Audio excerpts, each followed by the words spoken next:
preparado, que el Señor me estuvo hablando para traerles en esta mañana. Dios me mostraba y Dios me llevaba a ver unas estadísticas que un poquito tristes o difíciles que la Organización Mundial de la Salud, el Centro de Investigación de Antropología Social en México ha dado, el INEGI, y estas estadísticas se refieren a la cantidad de estrés que tenemos los seres humanos el día de hoy.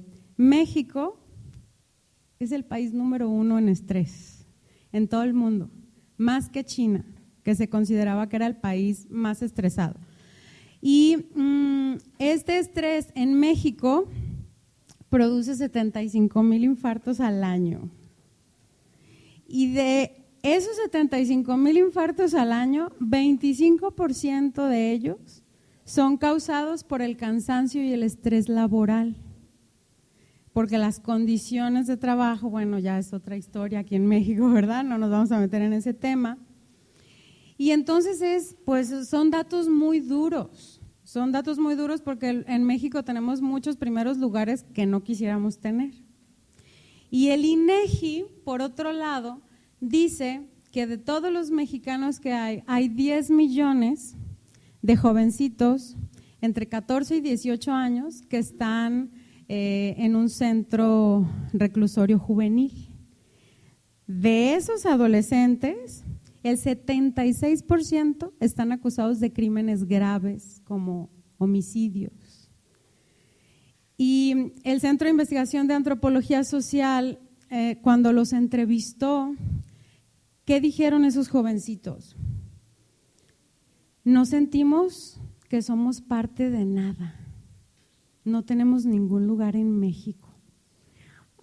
Ni en su familia, ni en su escuela. La mayoría de ellos obviamente abandonan los estudios. Y entonces es una situación muy difícil causada por el estrés mayormente. Entonces, en esta mañana vamos a empezar a estudiar la palabra para ver qué podemos hacer con el estrés que ahora aqueja a niños tan pequeños. A mí me sorprende ver niños en urgencias con colitis nerviosa aguda a los 4 años. Entonces, necesitamos de la palabra de Dios en esta mañana. Entonces, vamos a ir a Isaías. Por favor, si me acompañan al libro de Isaías, al capítulo 26.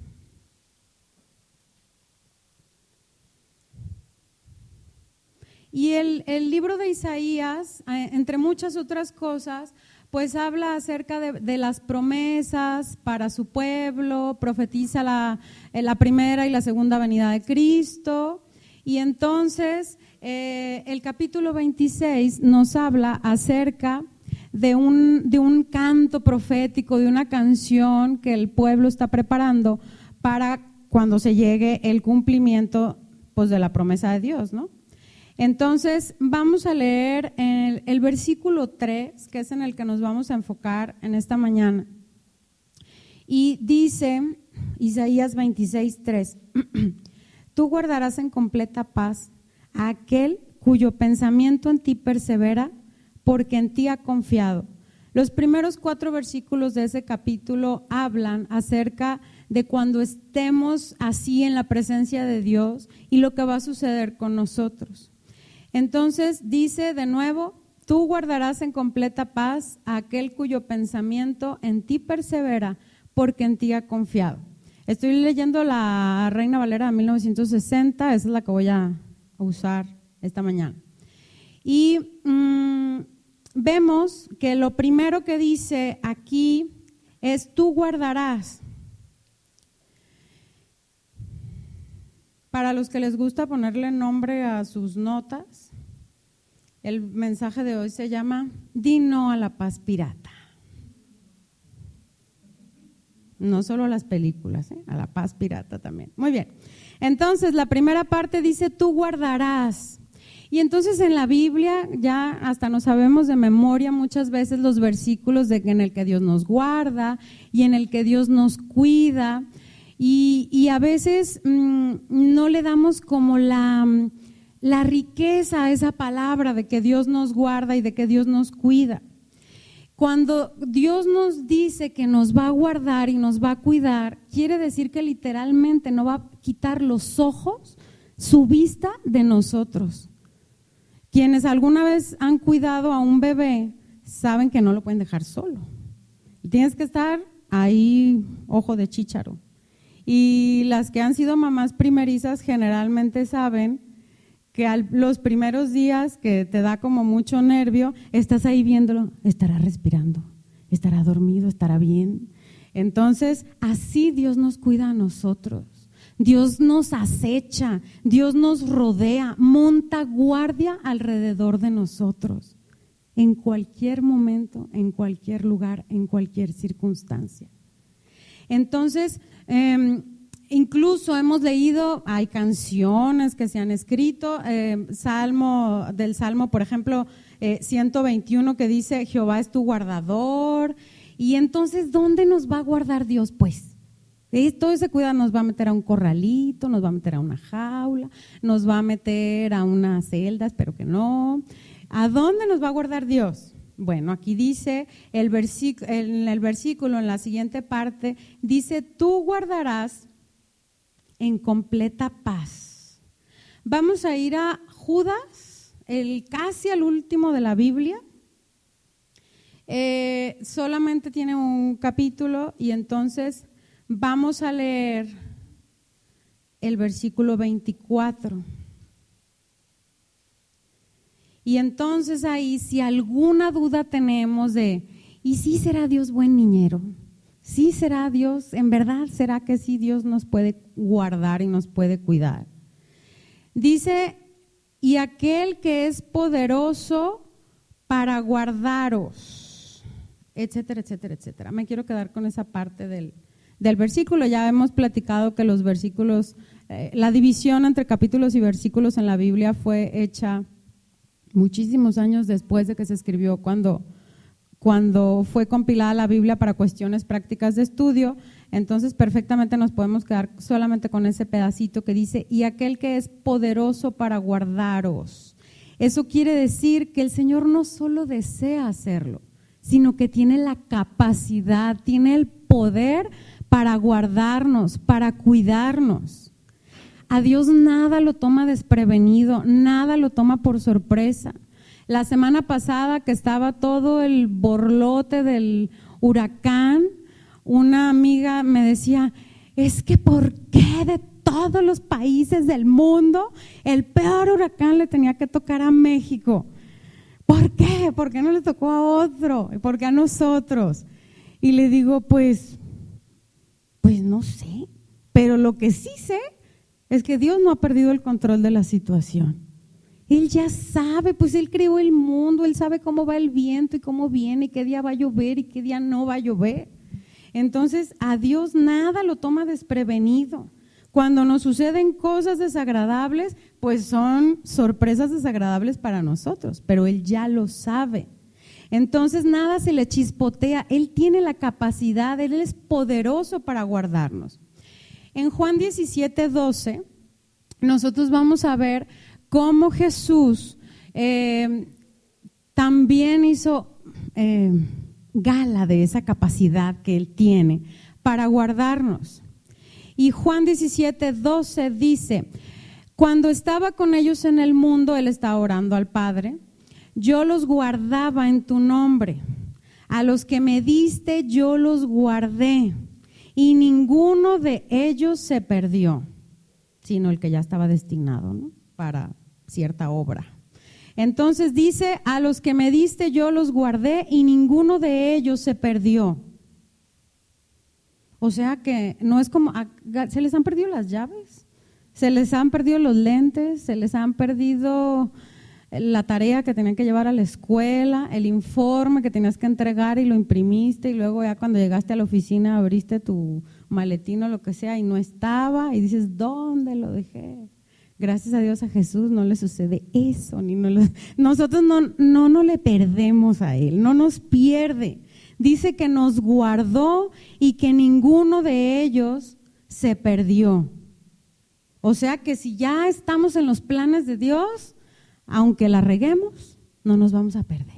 Y esa es una buena noticia, porque no sé ustedes, pero yo la riego mucho todos los días. Mis hijos y mi marido les pueden dar fe y legalidad de lo que estoy diciendo. La riego mucho todos los días, entonces me da gusto saber que no me voy a perder, que Jesús tiene cuidado de mí. Entonces Dios nos va a guardar en la completa paz, que dice ahí en Isaías 23, tú guardarás en completa paz. Y a mí me llama mucho la atención que dice completa paz, porque en el original dice shalom, shalom.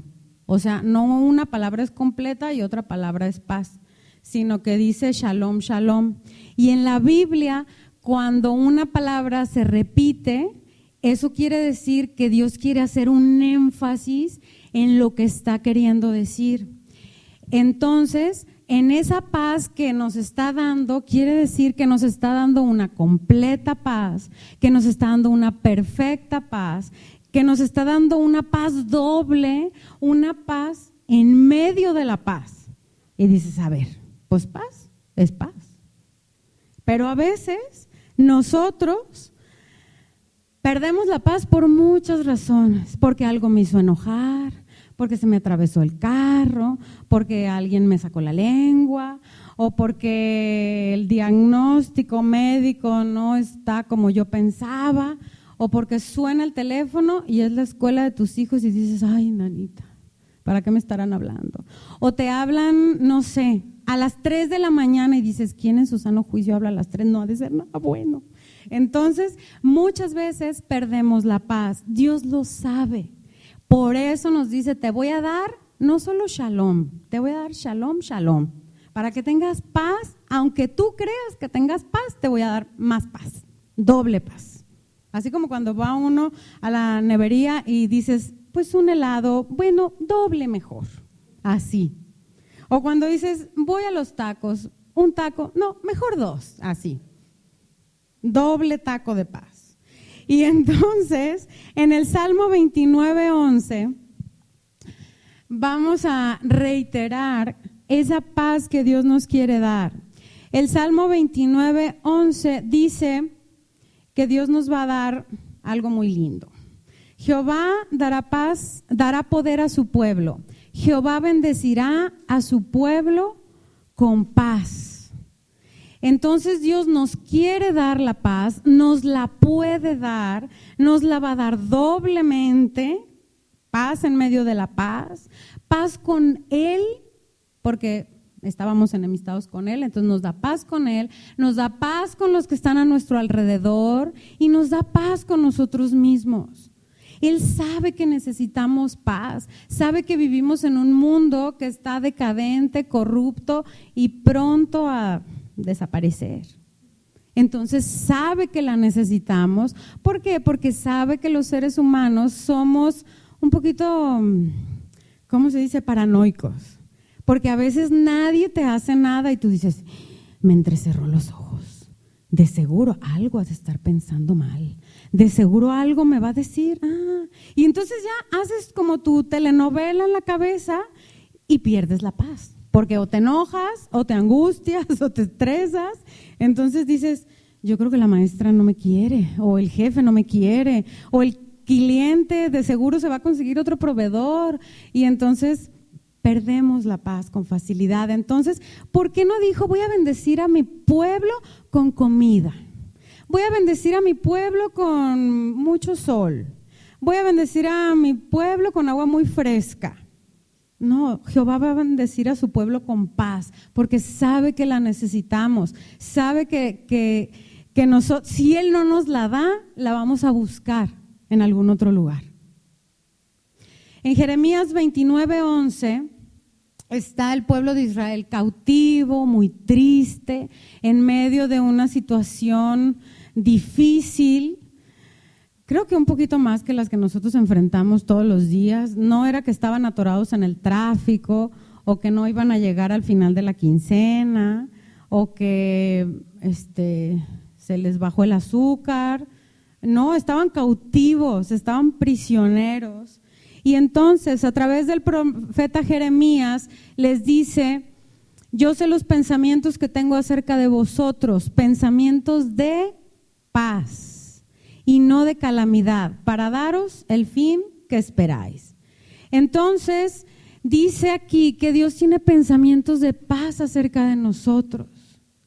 ¿Cómo puede el Señor decirle a su pueblo en medio de imagínense la circunstancia más difícil, la más difícil, y que ahí Dios a través de otra persona venga y te diga: yo sé los pensamientos que tengo acerca de ti y son pensamientos de paz? Y tú vas a decir: sí, ajá, no parece, Señor, que tienes pensamientos de paz. Entonces, están aquí cautivos. Parece casi como una burla cuando uno la está pasando mal. Sin embargo, Dios dice que tiene un propósito para nosotros, un plan diseñado para que nosotros lo cumplamos.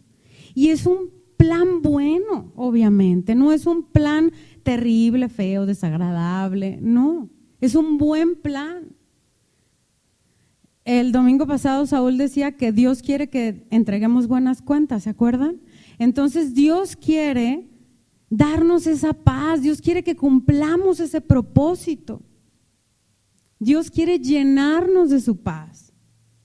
En el Salmo 4:8 vamos a ver un pequeñísimo ejemplo de esa paz que Dios nos da.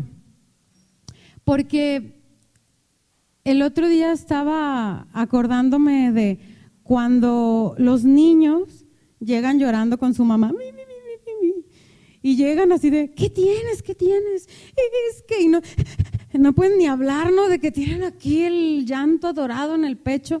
Y cuando por fin dicen que es que se me cayó la nieve, es que mi hermano me sacó la lengua, y uno como adulto, ¿qué dice? Porque no pasa nada, no pasa nada. Pero para ese pequeñito eso es el fin del mundo, que se le haya olvidado su Buzz Lightyear en la casa y ya llegaron al parque y llegó sin el Buzz Lightyear. ¿Sí? Para ese niño es importante. Y luego si tú le preguntas a un adolescente que está con la cara larga hasta el suelo o enojado, así se le paran los cabellos de tan enojado, ¿qué tienes? Es que mi amiga me traicionó. Y fue y le dijo algo que le había confiado a otra que también es amiga o amigo. Y para ellos es el fin del mundo. Y uno dice: ay, hombre, en una semana ni se van a acordar. Pero luego tú le preguntas a un adulto y un adulto dice: mis problemas sí son problemas de verdad. ¿Qué no ves que trajeron un jefe nuevo que no conoce las costumbres de aquí de la región y quién sabe cómo nos irá a hacer la vida difícil? Y entonces para nosotros es el fin del mundo, pero para otra persona dice: no, problema el mío. Y empezamos a competir a ver quién tiene el problema más grande, y los problemas de los demás son como X. Entonces en el Salmo 4:8 dice: en paz me acostaré y asimismo dormiré, porque solo tú, Jehová, me haces vivir confiado. Entonces aquí dice que Dios nos da la paz para muchas cosas, pero una de las razones para las cuales Dios nos da la paz es para que podamos dormir tranquilos, a gusto. Nosotros tenemos ahorita un cachorrito de 5 meses y cuando se duerme, de verdad, hasta ronca. Y no le interesa si el dólar subió, si va a venir un huracán, si hay tráfico en López Mateos o en el periférico. No le interesa, él se duerme a gusto, feliz y encantado de la vida. Así esa paz, incluso mejor, la tenemos que tener nosotros, en medio de la circunstancia que sea, porque Dios ahí nos las dejó como un regalo. Toma de mi paz, no te preocupes, no te agobies, no te estreses. Y en Ezequiel 37:26, fíjense, para Dios la paz es tan importante, le da tanta importancia. Ezequiel 37:26 nos habla de que Dios la ha puesto por escrito, la paz. la puso en un contrato con cláusulas y toda la cosa. Dice 37:26, y haré con ellos un pacto de paz, pacto perpetuo será con ellos. Y hasta ahí nos vamos a quedar y le vamos a poner un clip a ese, que no se les olvide, ¿eh? Ezequiel 37:26, que Dios hace con nosotros un pacto de paz, ¿ok? Un contrato de paz. Y nos vamos a ir allá adelantito a Juan 14:27. Y Jesús le habló mucho de la paz a sus discípulos porque estaban viviendo Israel en esa época un conflicto político muy grande y estaban conquistados y estaban invadidos y entonces estaban esperando a alguien que los sacara y que los liberara de todas esas circunstancias. Y entonces pues Jesús ya se iba a ir, se tenía que empezar a despedir para que se hicieran a la idea los discípulos, que no les cayera de golpe. Entonces en Juan 14:27 dice, la paz os dejo, mi paz os doy, yo no os la doy como el mundo la da. No se turbe vuestro corazón, ni tenga miedo. La paz os dejo, mi paz os doy, y yo no os la doy como el mundo la da. ¿Qué quiere decir esto? Esa paz que Jesús nos da, aparte de ser paz para con los demás y para con Dios y para conmigo mismo, quiere decir una tranquilidad, una serenidad, una paz interior, que cuánta gente la busca, que vamos a tener seguridad de la salvación, que vamos a estar satisfechos, contentos, tranquilos y seguros de que si tenemos a Jesús en nuestro corazón, vamos a pasar a la eternidad tranquilamente. Entonces, yo aquí es donde quiero decirles que no compren paz pirata, compren la paz de Jesús. Es más, porque ni hay que comprarla, está gratis. Y la paz pirata nos la ofrecen muchísimo. ¿Quiénes nos ofrecen la paz pirata, por ejemplo? En primer lugar, los medios de comunicación. Netflix, YouTube, la televisión, el radio. ¿Estás estresado? Ve una película. Ve un video donde la gente se cae de los columpios para que te rías hasta que llores y entonces te olvides del problema y compres la paz. Ve una película de tu género favorito, de tu actor, de tu actriz favorita y olvídate que mañana tienes examen de matemáticas o que entregar el balance del trimestre. No, ve al cine y sé feliz en el cine y encuentra la paz en el cine. Otra paz pirata son los masajes de los spas. Yo no digo que sean malos los masajes de los spas, pero venden paz interior en sesión de 50 minutos. ¿Relajan el músculo de la espalda? No digo que no, está bien, pero que no te vendan paz, que te vendan un músculo mejor acomodado, ¿sí? Ese mercado negro de la paz también la ofrece en la maravillosa presentación de un plato de lo que quieras. ¿Estás estresado? Un pastel de chocolate. ¿Estás agobiado? Una coca bien helada. ¿Estás estresado? Vámonos a los tacos. O por unas copas, o por un cigarro, o por unas tachas, o podemos ir subiendo de categoría, ¿no? Cada vez. Entonces es una paz momentánea, es una paz que tú crees que se resuelve la situación, pero es una paz que no dura, porque cuando se acaba la película, cuando se acaba el video chistoso de los que se caen en la playa, y cuando se acaba la nieve, y cuando se acaba el cigarro o lo que sea, pues el problema sigue ahí, y la angustia vuelve, y la palpitación vuelve o el coraje vuelve. ¿Sí? Es una paz falsa que no sirve y pagaste, no sé, 200, 300, 500, 1,000 pesos y la paz, ahí sí, digo, la falta de paz, ahí está. Entonces,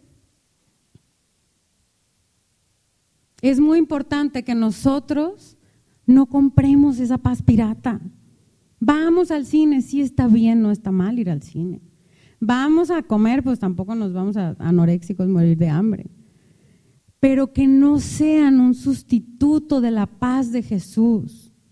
Dice el versículo que no se turbe vuestro corazón.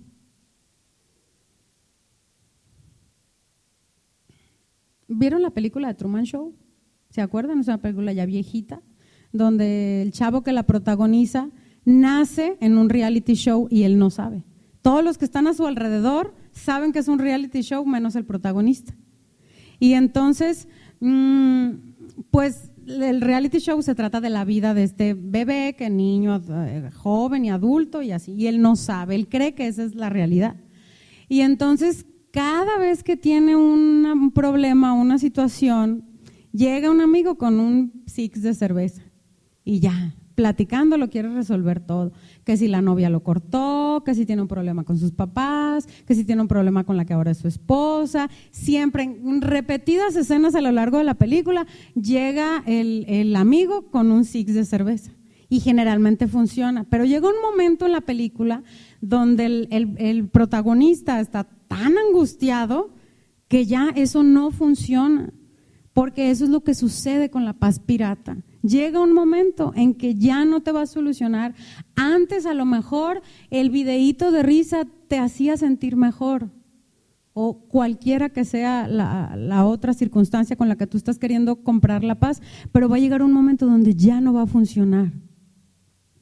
Yo me acuerdo cuando yo estaba en la primaria, el día antes de que empezara el ciclo escolar, así, la noche yo no dormía. Me daba vueltas en la cama y me daba vueltas para el otro lado y me dolía la panza y me levantaba y tomaba agua y me acostaba y me seguía dando vueltas, y no que no quisiera ir a la escuela, pero me daba pánico el maestro nuevo, que quién sabe quién iría a ser, y los compañeros nuevos, que quién sabe quiénes irían a ser. Entonces, antes de irme a la escuela, generalmente devolvía el estómago y luego ya me iba a la escuela. Así el nervio, desde cuando estaba yo en la primaria. Y entonces crece uno, conoce a Cristo y sabe que hay una paz al alcance de la mano. En Juan 16:33, Jesús nos está diciendo que tengamos ánimo, que le echemos ganas, que no perdamos el rumbo. Dice Juan 16:33, estas cosas os he hablado para que en mí tengáis paz. En el mundo tendréis aflicción, pero confiad, yo he vencido al mundo. Aquí confiad, la palabra en la que está escrita originalmente es así como ánimo, échale, no te dejes. Así, ánimo. Pero dice para que en mí tengáis paz. Él ya sabe que va a haber circunstancias difíciles que nosotros tenemos. Vamos a mudarnos de ciudad, nos van a llevar a vacunar, vamos a tener una prueba para el nuevo puesto de trabajo, para el nuevo ciclo escolar. Y Él sabe que necesitamos esa paz y que la podemos tener, porque Él sabe que la paz que está en el mundo es una paz pirata. Entonces, para que en mí tengáis paz, dijo Jesús. Y nos vamos a ir a Efesios 2 y vamos a empezar a ver cómo es la paz que nosotros podemos tener así al alcance de la mano en la situación que sea. Efesios capítulo 2 y en el versículo 12. Se está refiriendo aquí el apóstol Pablo a cuando tanto los judíos como los no judíos o los gentiles estaban pues sin Dios, y cómo vino y les alumbró el evangelio de salvación. Entonces dice Efesios 2:12, en aquel tiempo estabais sin Cristo, alejados de la ciudadanía de Israel y ajenos a los pactos de la promesa, sin esperanza y sin Dios en el mundo. Pero ahora en Cristo Jesús, Vosotros que en otro tiempo estabais lejos, habéis sido hechos cercanos por la sangre de Cristo, porque Él es nuestra paz, que de ambos pueblos hizo uno, derribando la pared intermedia de separación, aboliendo en su carne las enemistades, la ley de los mandamientos expresados en ordenanzas, para crear en sí mismo de los dos, judíos y gentiles, un solo y nuevo hombre, haciendo la paz y mediante la cruz reconciliar con Dios a ambos en un solo cuerpo, matando en ella las enemistades, y vino y anunció las buenas de paz a vosotros que estabas lejos y a los que estaban cerca.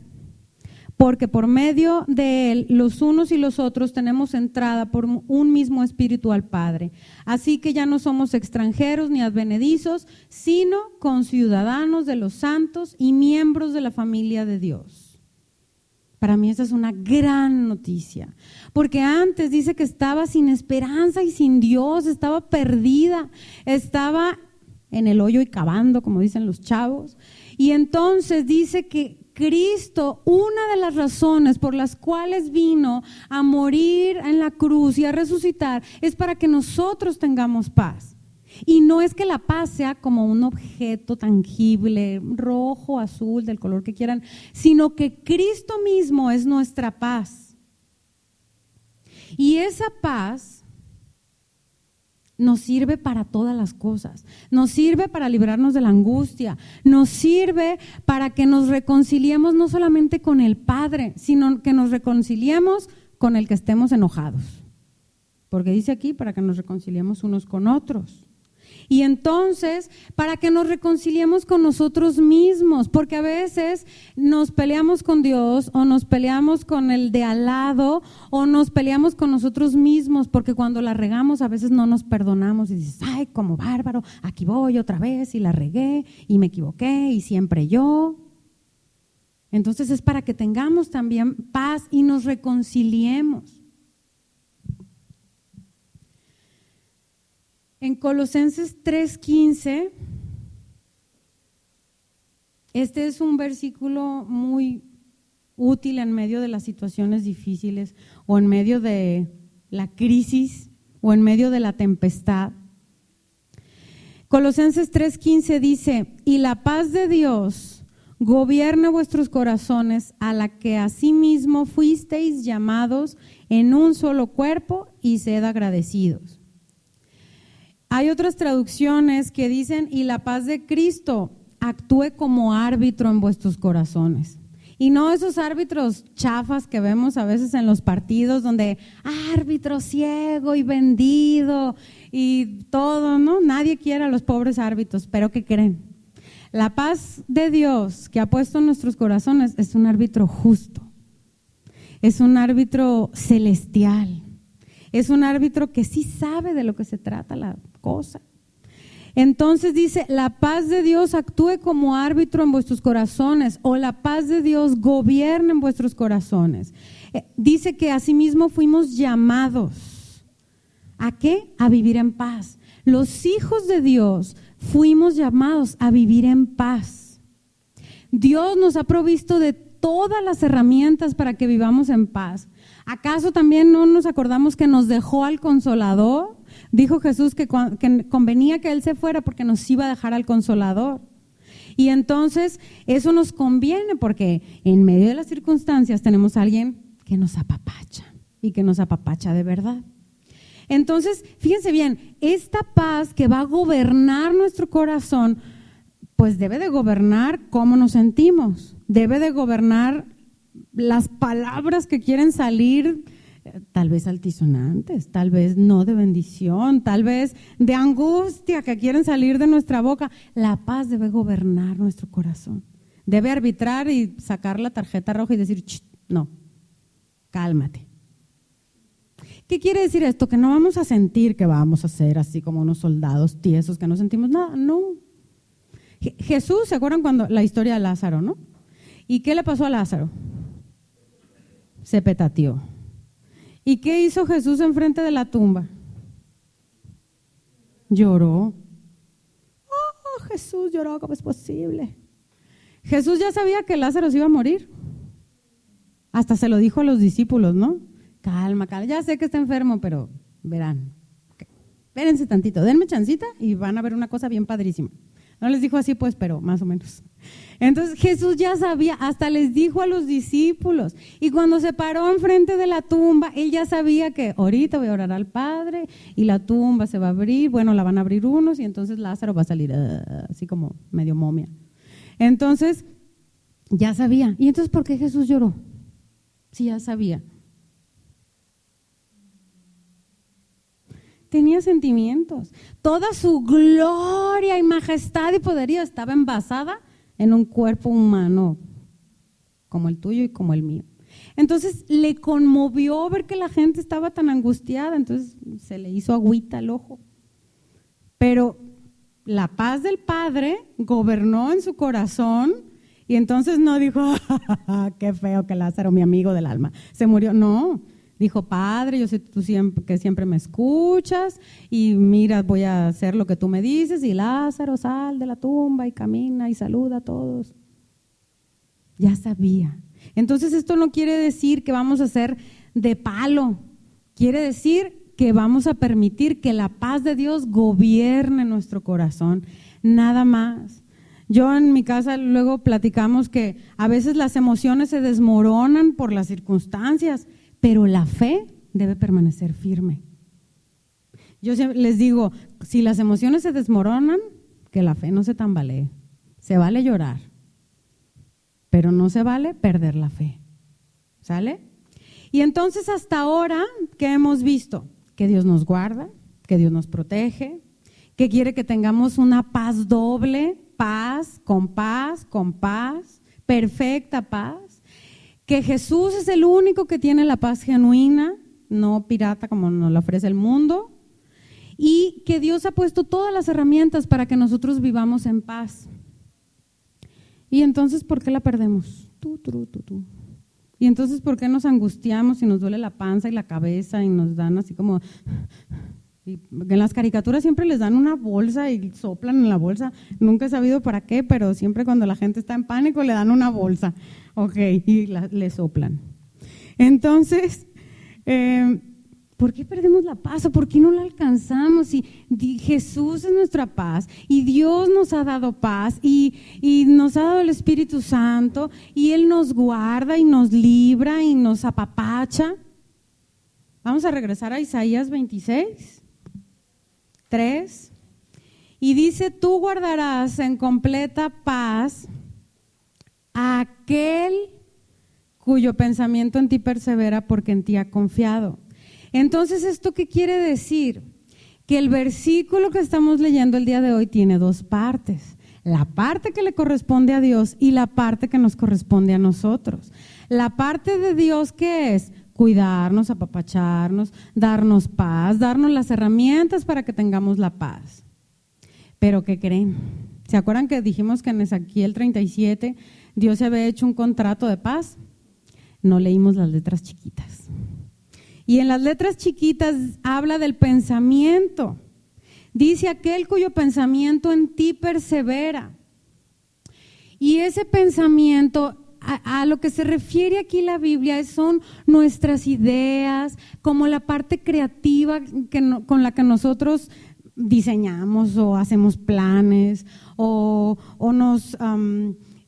tenemos una intención para hacer algo. Y hay 3 versículos, que es Génesis 6:5, yo se los voy a leer, no los busquen, Deuteronomio 31:21 y Primera de Crónicas 28:9, donde habla de este pensamiento para entender a qué pensamiento se está refiriendo Dios. En Génesis 6:5 dice que Dios vio que los hombres la andaban regando, que eran muy malos. Y que todos los designios o intenciones de los pensamientos del corazón de ellos era de continuo solamente el mal. Y era cuando iban a hacer la Torre de Babel. Entonces dice aquí, los designios de los pensamientos del corazón. O sea que no pensamos con el cerebro, pensamos con el corazón. O sea que cerebro y corazón están así como enchufados, conectados. Y entonces todo va junto con pegado, como dice mi abuela. Entonces, esos designios, esas intenciones, a eso se refiere la Biblia con pensamientos. En la cita de Deuteronomio 31, Dios está hablando y dice, porque yo conozco lo que se proponen de antemano antes de que suceda lo que vaya a suceder. Entonces dice lo que nos proponemos de antemano. Ese que nos proponemos es ese pensamiento al que se está refiriendo Dios. Y en Crónicas 28:9 dice que Dios entiende todo intento o plan de los pensamientos del hombre. Entonces, toda esa intención, creatividad, planeación, designio, propósito, intención, es el pensamiento al que se refiere en Isaías 26. Entonces, con esto podemos ver que para Dios el pensamiento y los sentimientos y todo para Dios son bien importantes. Es una de las cosas más importantes en nuestra vida. Y entonces vamos a leer en Marcos 6:49. Están los discípulos en el barco, ¿no? Los discípulos de Jesús, y entonces es la medianoche, y Jesús les dijo, váyanse adelantando, ahorita voy. Y entonces van, y pues Jesús no llega, y está oscuro, y entonces de repente ven allá en medio de la nada del mar de Galilea una cosita que se empieza a mover, y así como que, a ver, pásame la antorcha. Pues, ¿qué será? ¿Y qué dice? ¿Qué pensaron que era? Un fantasma. ¿De dónde sacaron que era un fantasma? O sea, no se les ocurrió, viene otro barco, viene alguien nadando, no, lo primero que se les ocurrió fue un fantasma. Y pensaron que era un fantasma, ¿y qué hicieron? Dice, era un fantasma y gritaron. Entraron en pánico. A mí me llama mucho la atención que lo primero que se les ocurra es que fuera un fantasma. Y me imagino, así como en las películas cómicas, a los discípulos corriendo por toda la barca y gritando y chocando unos con otros. ¡Ah, un fantasma!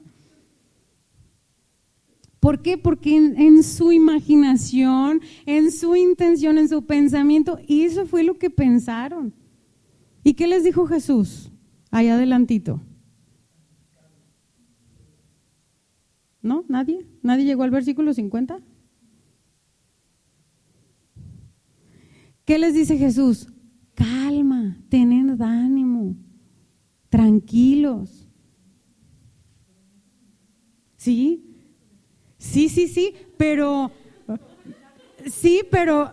o sea, si viene caminando y haces los ojos y la antorcha, pues la bata, el manto, la barba, el pelo, Jesús, sí, pero Pedro ya había caminado en el agua, o sea, ya habían visto a Jesús hacer muchas cosas y Jesús los dijo, ahorita los alcanzo, pues no sé cómo esperaban que los fuera a alcanzar. Este versículo refleja cómo es nuestra imaginación. Estamos dormidos en la noche en la casa y vivimos un ruido. ¿Qué es lo que pensamos? Alguien se metió a la casa, un ratón. O sea, pensamos lo malo. No pensamos, ay, hombre, se ha de ver un airecito, volteó un florero y pues se cayó. No pasa nada. No, pensamos, se metió alguien, ve a ver, se metió alguien. Ve a ver, pues sí, ve a ver. Yo no, ve a ver. Y luego nos duele aquí. Y no pensamos que a lo mejor estuvimos sentados torcidos, siento como no será un tumor, no será unas piedras en el riñón. Hay gente que nomás de algo, un cabellito que se ve chueco, ya piensa lo peor. Los niños en la noche, si algo se mueve, los niños que son un poco asustados de la noche, nunca piensan, ahí viene mi mamá, ahí viene mi papá, ahí viene mi hermano. No, piensan que es un monstruo que ahí viene. Nunca piensan, de seguro eso que se mueve ahí atrás de la puerta debe ser mi mamá. No, jamás. Como los discípulos, pensaron que era un fantasma. No, Después de que Jesús les dijo, ahorita los alcanzo, su primer pensamiento no fue, ha de ser Jesús que ahí viene. No, por más fea que estuviera la cosa. Entonces, por eso, para Dios el pensamiento es muy importante.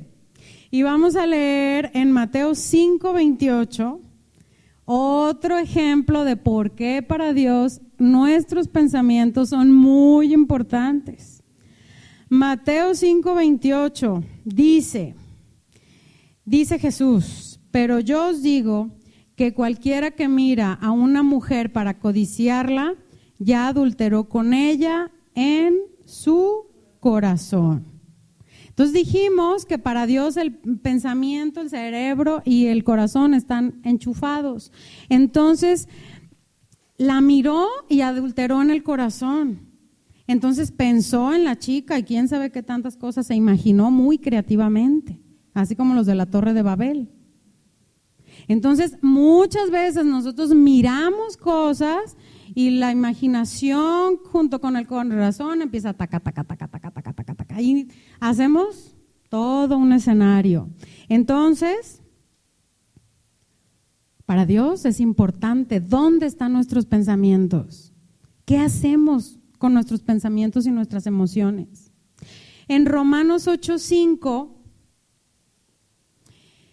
dice, porque los que son de la carne piensan en cosas de la carne, pero los que son del Espíritu en las cosas del Espíritu.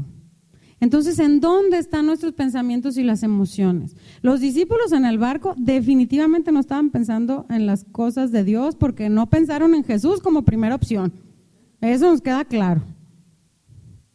Entonces, cuando nosotros entramos en pánico, en mucho coraje, como los discípulos, ¿dónde están nuestros pensamientos? ¿En las cosas de la carne o en las cosas del Espíritu?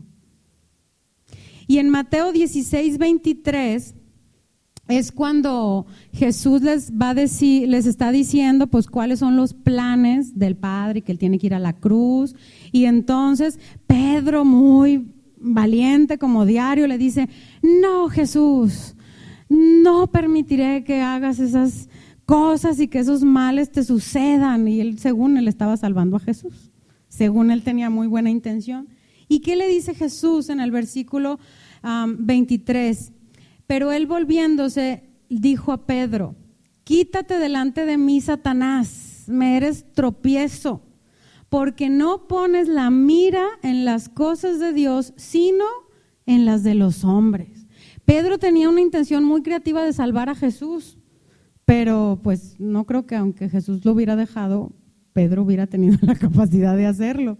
Entonces Jesús le dice, no pienses en tus buenas ideas, no hagas tus planes, pon la mira en las cosas de arriba, piensa en las cosas del Espíritu, en el plan de Dios. Entonces muchas veces nosotros estamos enojados, angustiados, estresados. ¿Por qué? Porque nuestros pensamientos están como los de Pedro, chuecos, no en las cosas de Dios, sino en las cosas de este mundo. Y entonces, la palabra que sigue es, tú guardarás en completa paz aquel cuyo pensamiento en ti persevera. Eso quiere decir que nosotros debemos estar pensando en Dios. Debemos estar constantes. La palabra perseverar, ¿saben lo que es un puntal? ¿Han visto en las construcciones que cuando van a colar una losa, los trabajadores antes ponen una base y luego ponen muchos postes de madera para que cuando echen el concreto, pues las varillas no se venzan por el peso del concreto y que esos puntales detienen la madera o con lo que están haciendo la losa y entonces hasta que se seca. Hace muchos años, cuando yo vivía con mis papás, que estaba jovencita, hicieron una habitación nueva y entonces pues ya llegaron los albañiles y pusieron los puntales y echaron el concreto y ya. Pasaron los días, los quitaron y luego llegó mi papá y se le quedó viendo al techo. ¿Quieren saber cómo estaba el techo? Así, como curva, así, caído. porque los albañiles habían puesto puntales así como alrededor y en el medio no pusieron. Entonces, pues obviamente el peso del concreto y todo, pues venció las tablas se pandearon y así pandeado quedó el techo. Y entonces mi papá, pues se imaginarán cómo se puso, entonces fue y habló con el ingeniero y le dijo, ¿y qué hubo que hacer? Derrumbar todo el techo y volver a empezar y ahora sí hacerlo bien. ¿Por qué les estoy contando esto? Porque en el original la palabra perseverar es un puntal. Es decir, que necesitamos nosotros estar como ese puntal firme, perseverando en pensar en Dios. No es de que 3 minutos voy a pensar lo que dice la palabra de Dios y las otras horas del día voy a estar pensando en lo que dice el mundo, en lo que me ofrece la paz pirata, etcétera. Entonces, nosotros tenemos que permanecer, tenemos que perseverar pensando en las cosas de Dios. Entre más mantengamos nuestra imaginación creativa, no pensando en fantasmas como los discípulos, sino pensando en Cristo y en su palabra, más paz vamos a tener en medio de las circunstancias. La última parte del versículo dice, porque en ti ha confiado. Y entonces esa confianza es buscar un refugio, es sentirse seguro, valiente y audaz, atrevido. En el Viejo Testamento, es más, si ustedes leen los Salmos, hay más de 200 versículos que hablan acerca de la confianza. Y entonces en el Salmo 22, 4, 5, no lo busquen, dice, en ti esperaron nuestros padres, esperaron y tú los libraste. Clamaron a ti y fueron librados. Confiaron en ti y no fueron avergonzados. Eso quiere decir que confiar en Dios conviene. ¿Por qué? Porque cuando esperamos y confiamos en Dios, Él nos libra. El Salmo 27, por darles otro ejemplo, dice, aunque un ejército acampe contra mí, no temerá mi corazón. Aunque contra mí se levante guerra, yo estaré confiado, seguro, firme, no estresado, ni agobiado, ni preocupado. En el Salmo 125 dice, los que confían en Jehová son como el monte de Sión, que no se mueve, sino que permanece para siempre. O sea, está firme. No, sí, no, la preocupación, ay no, lo ahorcaré y le retorceré el pescuezo, o mejor lo perdono, ¿qué será bueno hacer? No, están firmes, seguros, confiados. ¿Confiados en qué? En Dios.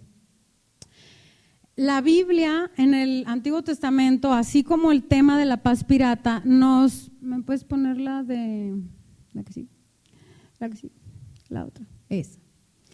Hay muchísimos versículos, estos son solamente algunos, donde Dios nos dice a través de los profetas y de los salmistas que no pongamos la confianza en otras cosas. Tanto David como los otros salmistas y todos los profetas tenían una relación con Dios lo suficientemente fuerte como para saber que lo mejor que podían hacer era confiar en Dios. A mí algunas de estas me causan gracia, porque aquí hay una que dice que confían en la hermosura y en su renombre. O sea, ponen la confianza en que son bonitos, en que se apellidan no sé cómo. Ponen su confianza en palabras de mentira. Y ¿saben qué? Eso lo hacemos nosotros muchas veces. Cuando llega la gente y nos dice, no te preocupes, no pasa nada, todo va a estar bien. Esa es una gran mentira que te ofrece Paz Pirata. Porque sí pasa algo, sí está sucediendo algo en tu vida, pero Dios tiene el control. Es muy diferente de decir, en medio de tu tempestad, Dios tiene el control. Confía en Él, a que te digan, ay, no pasa nada, tranquis, tú cool, ¿sí? Y entonces, allá donde dice, no confiar en mi arco y en mi espada, no confíes en tus habilidades, en la palabra de la semana se nos ha dicho 2 domingos que no es con nuestra fuerza ni con nuestro poder, sino que dejemos a Dios. Luego dice, no confiar en la violencia y en la rapiña. Ahorita yo le doy unos y le pongo estate quieto y se acaba el problema, sopas. Y luego en los príncipes, no confiemos en nuestro propio corazón, no confiemos en la vanidad, por Dios. ¿En cuántas cosas nosotros a veces llegamos a confiar en busca de una paz pirata que nos sirve, que chafea, en vez de poner nuestra confianza en Dios? Pero ¿qué creen? Jesús en Marcos 11:22 tiene como una premisa. ¿Por qué? Porque en el Antiguo Testamento a la gente se le decía confía en Dios, porque la gente no tenía acceso a la presencia de Dios y entonces lo más que podían hacer era confiar. Pero Jesús diseñó una palabra muchísimo mejor, donde es más completa y que lleva dentro la palabra confianza, y esa palabra es fe. En Marcos 11:22 dice: respondiendo Jesús les dijo, tened fe en Dios, no en tu linda cara, no en tu maestría, en tu doctorado, en lo que ganas, en cómo te apellidas, en dónde vives, en tus conectes, en a quien conoces, en tus influencias, en tus riquezas, en todo lo que venía ahí. No confíes en eso, ten fe en Dios. Y a lo largo de todo el Nuevo Testamento nosotros vemos que permanezcamos firmes en la fe, que sin fe es imposible agradar a Dios, que somos justificados por la fe, y la fe para acá y la fe para allá, ¿sí o no? Entonces Dios nos está diciendo, necesitas fe para tener paz, porque si no confías, si no perseveras en pensar en Dios y confías en Él, no vas a tener paz. Entonces Dios les ama mucho, Dios nos ama mucho a todos nosotros y no quiere que vivamos estresados, no quiere que seamos parte de las estadísticas. Quiere que vivamos en plenitud, en una vida abundante, no agobiados. Que tengamos esa certeza que en medio de la circunstancia que nos esté aquejando, tener la certeza que Él está con nosotros, que Él tiene el control y que no nos va a dejar tirados. Que Él está obrando su voluntad y que a Él no se le escapa nada y que Él tiene un plan y lo está haciendo en cada uno de nosotros. Entonces nuestra fe debe de estar depositada en Él. Y ya para terminar, para aquellos que dicen, bueno, está bien, me queda claro que tengo que tener paz, pero no puedo. Aquí les van los 5 pasos de cómo permanecer en la paz. Número 1. Reconoce la tempestad y platícala con Dios. No digas no pasa nada. Sí, Señor, me acaban de diagnosticar tal y tal y tal. Ya les he platicado yo en algún desayuno a mujeres que en alguna vez me diagnosticaron una enfermedad mortal y me hicieron otros estudios y lejos de salir mejor, salí peor. O sea, ya casi me estaban tomando las medidas ahí para el cajón. Y entonces yo fui con Dios, no le platicé a nadie, solo lo vimos mi esposo y yo, y oramos y nos metimos con Dios y le dijimos, Señor, tú prometiste esto y esto y esto y esto, pero me siento así, me siento enojada, me siento frustrada, me siento mal. ¿Por qué a mí, Señor? Todo eso se lo podemos decir a Dios. Los doctores dicen esto, Señor, ¿cómo es posible que los doctores digan esto? Yo tenía como 28 años, más o menos. Y entonces, número 1, necesitamos reconocer la tempestad. No vamos a negar, ay, no pasa nada, todo está bien. Pensamiento positivo. Cuando piensas positivo es el camino seguro al hoyo. Vacía tu corazón delante de Dios en su presencia. Antes de contarle a la comadre, al cuñado, al papá, al hijo, al sobrino, al consejero, al psicólogo, ve con Dios y dile, Dios, pasa esto. Ahí sí llora todo lo que quieras. Número 2. Bueno, para los que les gusta con versículos, 1 Pedro 5:7, echa toda vuestra ansiedad sobre Él, porque Él tiene cuidado de ustedes. Entonces, nadie va a tener un cuidado mayor de nosotros que Él. Entonces, nuestra ansiedad a Él, número 1. Número 2, identifica tus emociones o pensamientos que te roban la paz y entrégaselos a Dios. Me siento angustiado, me siento defraudado o me siento molesto, enojado, acongojado. Todos esos pensamientos roban la paz. Entonces los tienes que identificar. Te tienes que cachar como a ti mismo, así de, estoy pensando negativamente, estoy pensando mal, con ira, estoy pensando muy depresivamente. Entonces los reconoces y ¿qué haces? Según de Corintios 10:5, los llevas cautivos a la obediencia a Cristo. Se los entregas a Dios. En aquel momento de la enfermedad que yo les decía, pues un año, estuvimos clamando, mi esposo calladito, sin decirle a nadie, y volvimos al médico y me hicieron nuevos estudios y salí cual quinceañera saludable. Entonces, pero había momentos en que la preocupación quería venir a nuestra vida.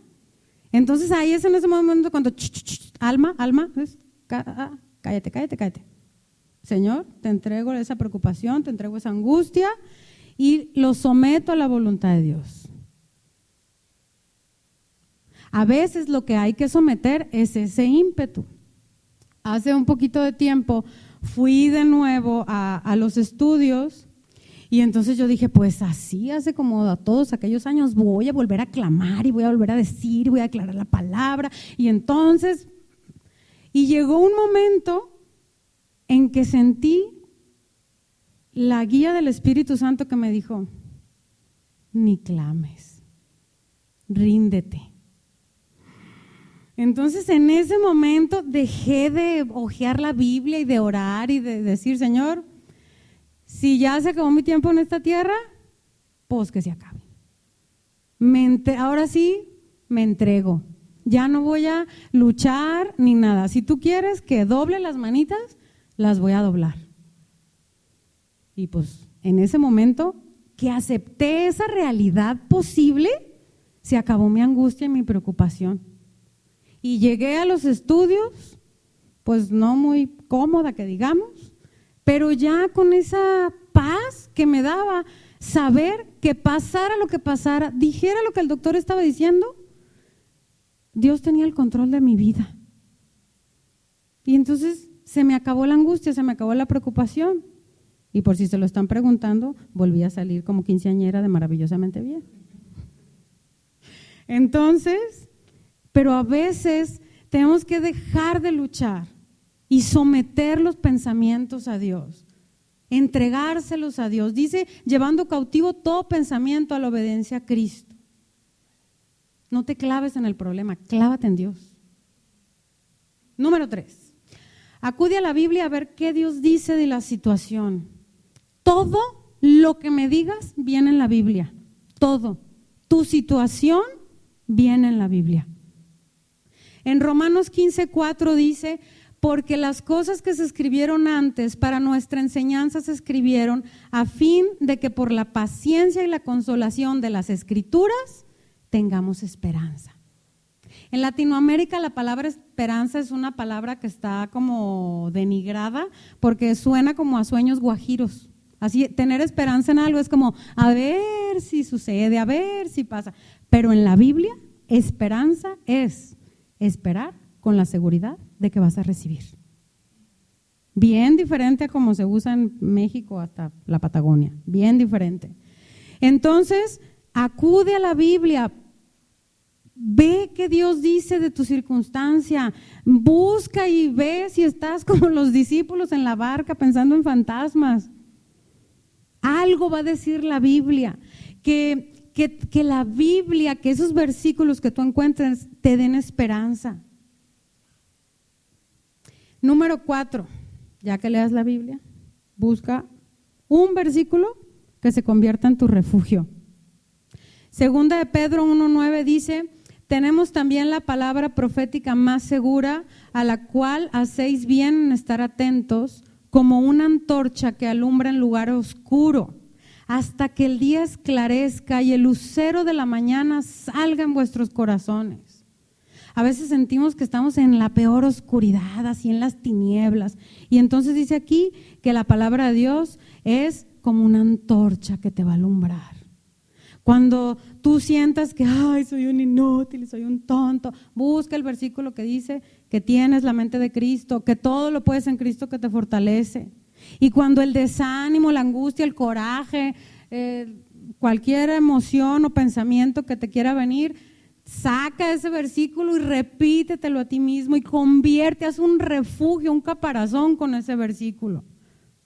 Porque en la tablita que vimos de las cosas que no había que confiar, por ahí en Jeremías, venía uno que hay unas personas que te van a querer decir que no confíes en Dios. No, ve con este doctor, que híjole, buenísimo, no, ya deja de orar, vámonos, y súbete al carro porque este doctor, buenísimo. O no, yo tengo un abogado que ha sacado de broncas hasta el mismísimo Judas. Y entonces, pues qué bueno, ¿no? Son ayudas, pero que tu refugio y tu confianza no sean las personas, que sea la palabra de Dios. ¿Por qué? ¿Por qué es tan importante agarrar un versículo y convertirlo en nuestro refugio? Porque hacerlo va a enfocar nuestra confianza y nuestra fe en Dios y no en otras cosas. Nos va a guiar, nos va a llevar por el camino correcto. Y número 5, mantente firme. En Hebreos 10:23 dice, mantengamos firme sin fluctuar la profesión de nuestra esperanza, porque fiel es el que prometió. ¿Dios es fiel? Sí. ¿Sus promesas se hacen realidad? Sí. Entonces mantengámonos firmes sin fluctuar. Cuando quieras, no, firme. Cáchate a ti mismo y oblígate a ti mismo y háblate y dile, cerebro y corazón, vamos a permanecer y a perseverar nuestros pensamientos y nuestra confianza en Dios. ¿Para qué? Para tener esa completa paz. Última cita de hoy. En Filipenses 4, el 6 y 7, es una cita muy conocida que la sabemos hasta de memoria y la decimos sin pensar, así como taca, taca, taca. Pero después de todo lo que hemos estudiado hoy acerca de la paz y acerca de que Dios nos guarda y acerca de la importancia del corazón y de los pensamientos, y que no queremos ser parte de las estadísticas porque Dios ha dado una paz a nuestro alcance y una paz no pirata, una paz que no chafea, una paz eterna, firme, completa, doble. Dice en Filipenses 4, versículos 6 y 7, por nada estéis afanosos, sino sean conocidas vuestras peticiones delante de Dios, en toda oración y ruego con acción de gracias. Y la paz de Dios que sobrepasa todo entendimiento, ¿qué? Guardará vuestros corazones y vuestros pensamientos en Cristo Jesús. ¿Ya ven que sí se lo saben de memoria? Ya sabía. Entonces la paz de Dios que sobrepasa todo entendimiento va a guardar los corazones y los pensamientos. Nada, no debemos de tener afán. Cuando nos preocupamos, tú mírate, y cuando estés preocupado es que no estás confiando en Dios.